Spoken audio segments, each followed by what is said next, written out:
হায় হায় হায় হায় হায় হায় Bolpur police হায় হায়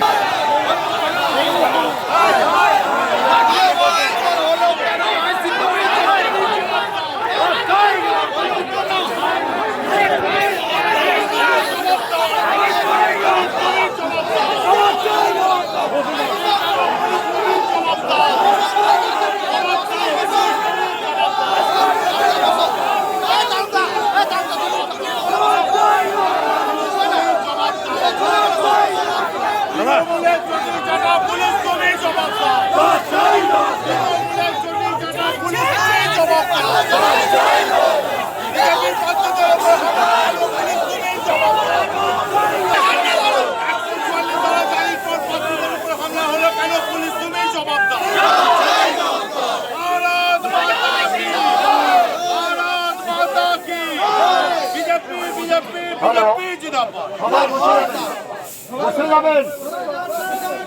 কালকের এর জবাব যতক্ষণ সঠিক না পাবো ততক্ষণ এখানে খাবার আনা হবে, জল আনা হবে, কোনো অসুবিধা নাই। এখানে বসে বসুন, একজন দাঁড়িয়ে থাকবেন না। বসুন, বসুন,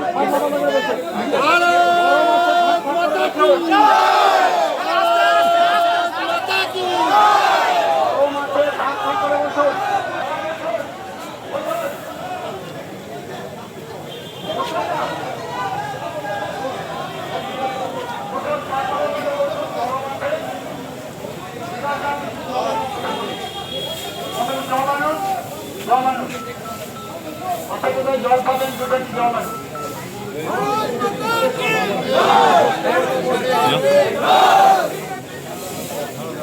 বন্দে ভারত মাতা কি, ভারত মাতা কি।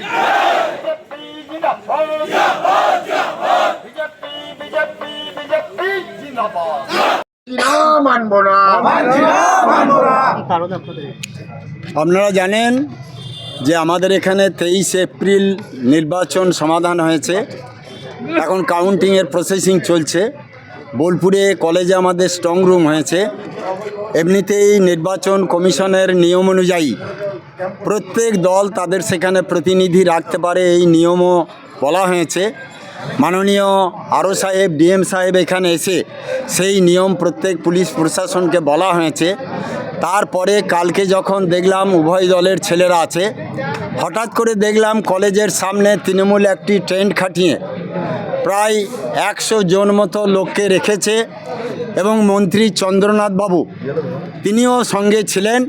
এবং চন্দ্রনাথ বাবুর নির্দেশ এই রকমই যে কোনোভাবে এখানে অস্থিরতা তৈরি করতে হবে, ঝামেলা সৃষ্টি করে এখানে যে শান্তিপূর্ণ অবস্থান আছে সেটাকে বিঘ্নিত করতে হবে, আর আতঙ্ক সন্ত্রাস তৈরি করে বিজেপিকে ঘর ঢোকাতে হবে। আর তারপর আমরা দেখলাম ওখানে বোলপুর থানার মাননীয় আইসি সাহেব আমাদের বিজেপির লোকদের ওখান থেকে বের করে দেয়। তারা যখন চলে আসছিল গেটে বেরোবেরই পর আমার বোলপুরের প্রত্যাশী মাননীয় দিলীপ ঘোষ, দিলীপদার গাড়িতে তারা ধাক্কাধাক্কি জোর আঘাত করে। দিলীপদা কোনো রকমে ওখান থেকে ছিটকে বেরিয়ে আসে।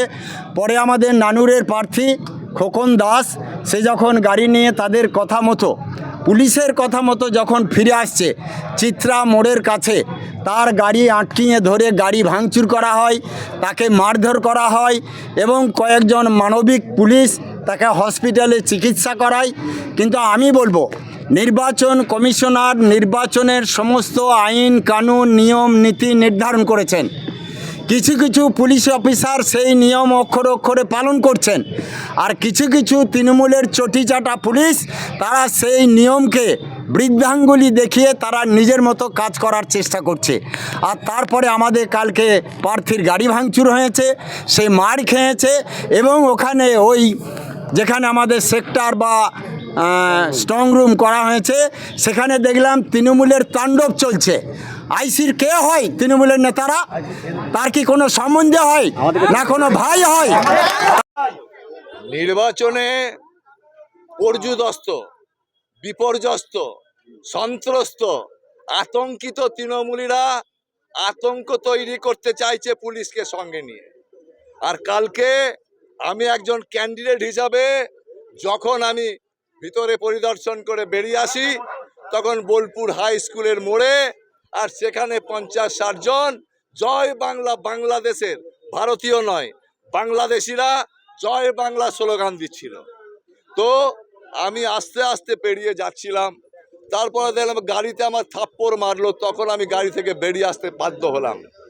যে আমি এই বোলপুরে জন্মগ্রহণ করেছি, এই বোলপুরের মানুষ আমি সবাইকে চিনি, তাদের স্পর্ধা কি করে হয় যে কারো গাড়িতে হাত দেবে, আমাকে হুমকি দেবে। আমি বেরিয়ে এলাম, কেউ কেউ বললেন দাদা চলে যান, আমি গাড়িতে উঠে চলে এলাম। তারপরেই শুনছি যারা ওখানে 5-7টা ছেলে ছিল তাদের উপরে হামলা করছে আমাদের কলেজের সামনে। আর তারপরে শুনছি যে আমি বলে এলাম যে তুমি বাড়ি চলে যাও খোকন। খোকন যখন চলে যাচ্ছে, খোকনের গাড়ির উপরে হামলা হয়েছে, তাকে ভাঙচুর করে মারপিট হয়েছে। আমি এই ঘটনা সঙ্গে সঙ্গে আমার উপরে হওয়ার পরেই আমি আইসিকে ফোন করেছি, এসডিপিও সাহেবকে ফোন করেছি। আর তারপরেও কি করে ওখানে বেআইনিভাবে ওই যে একটা সেট করে বসে আছেন, এটা করতে পারেন না যতদিন না কাউন্টিং সম্পন্ন হচ্ছে। আতঙ্কের পরিবেশ তৈরি করতে চাইছেন, সন্ত্রস্ত হয়েছেন, ভয়ে হেরে গেছেন জানেন, আর হেরে যাওয়ার পরে চাইছেন কোনো রকম করে লন্ড ভন্ড করে যদি আমরা জিততে পারি। ওখানে যদি ওই সেট যদি না তোলেন, এই বেআইনি সেট, এখনো পর্যন্ত এরকম নিয়ম আছে 1000 ফুটের মধ্যে 1000 মিটারের 100 মিটারের বাইরে 2-4 জন থাকতে পারেন, 50-60-100 লোককে জমায়েত করতে পারেন না। তাও রাত দুপুরে কালকে ঘটনা করেছে, রাত্রি 11টার সময় বেআইনি জনতাবদ্ধর উপরে পুলিশই কোনো অ্যাকশন নেয়। এই ধরনের আচরণ চলছে বোলপুর মতো শান্তিনিকেতন সম্পূর্ণ।